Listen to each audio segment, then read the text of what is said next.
All right, guys. All right, so this is a little archaic looking, obviously. This is called the BiPAP ST. It's actually called the BiPAP ST/D. Not sure why they named it the STD, but anyways, this is actually still used, I believe, at Niagara Falls as a backup to their backups. So it is sometimes used, but not often. Regardless if it's not used, it's still the concept behind it is what you need to understand about the two levels of pressure.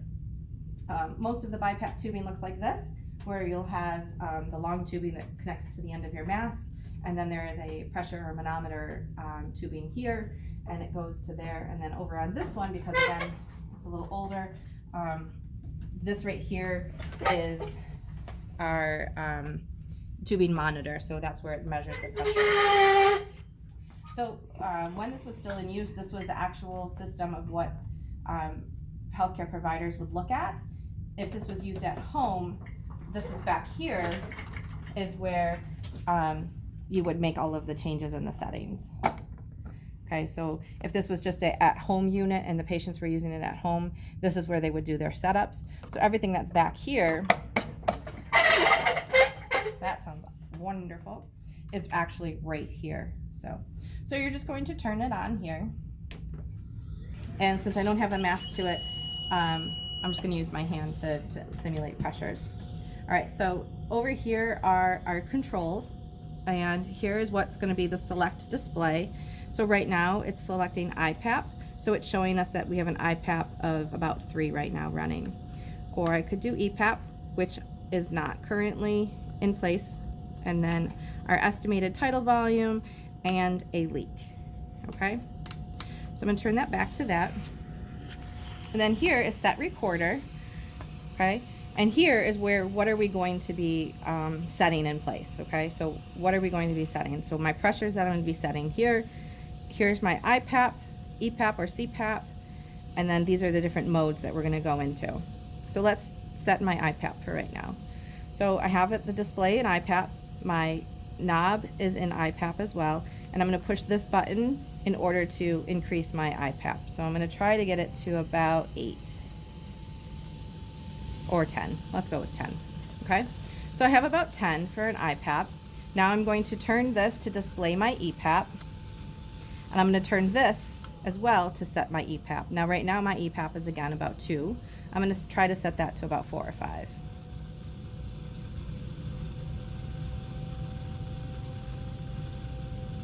And it doesn't have to be spot on, it's close enough, okay? So right now, I am in a CPAP mode. I'm giving a constant pressure of 5, okay? So I'm in CPAP. If my patient needed just a CPAP mask or a CPAP machine, I could go and this would run just the way it is. I could go look at the estimated tidal volumes. Because I'm not connected to a mask or anything, it's not going to give me actual good tidal volumes. There we go. Trying to stimulate breathing a little bit. Okay, so estimated tidal volume, and then I have a leak of about 40 or so. Okay, to try to stimulate that. So this would be just a regular CPAP setup. Okay. Now if I want to go into a BiPAP mode, remember I have my IPAP set up. Okay, so it's 10. My EPAP set to 5. So right now I'm about 10 over 5 for my mode, or for my BiPAP, but I want to put it into a BiPAP mode. Remember, there's spontaneous and spontaneous timed and then timed.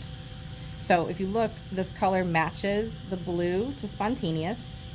This next one matches blue to spontaneous timed, and this last one is just timed. Okay. Very rarely do we ever use timed. Most of the time you're going to ever put patients in BiPAP, it's always going to be in spontaneous timed. So let's just do spontaneous for right now. So I'm going to switch this mode. When I switch it, you should see that this is going back and forth between this. There's no backup rate because it's spontaneous. The patient is doing all of the work on their own. So this would be a patient who is in pure pressure support on the ventilator. We're weaning them. Okay, so this is a patient who can do all of the work on their own. All right, so I'm going to turn it to that, and then you're going to see it switches back and forth. Come on. There we go. So you should see the green starting to go back and forth. I'm trying to mimic taking a breath. Okay? But if the patient doesn't initiate a breath, it won't switch back and forth. So the patient has to do it 100% spontaneously.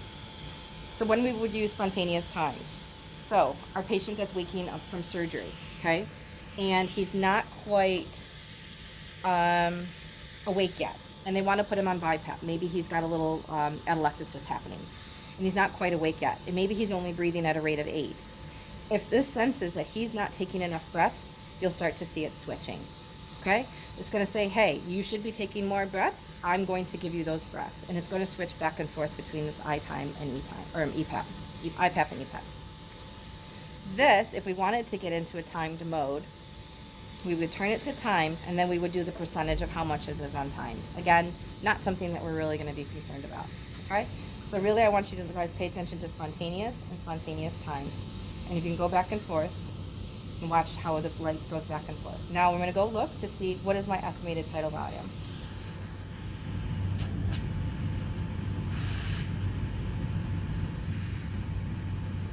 So about 300, 400, 350, right? Now, if I needed my patient to have a larger tidal volume, I really want to ask someone a question, but I don't know if my husband would be able to answer this question. If I really wanted to increase my tidal volume, you're going to go up on your IPAP, right? So that's obviously way too high, but again, it's my hand. So if I really wanted to go up on that tidal volume, not from 2000, but if it was what it was before, about 200, we're going to go and change my IPAP. I'm going to increase my IPAP. That'll give us that pressure support. That'll give us that tidal volume boost, and we'll be able to blow off more CO2 if the doctor's requesting more CO2 to be blown off, okay? If my patient's not oxygenating, then we're going to be going and lifting up on my CPAP, or my EPAP rather. If the patient, let's say he's at 50%, similar to what we do on a ventilator.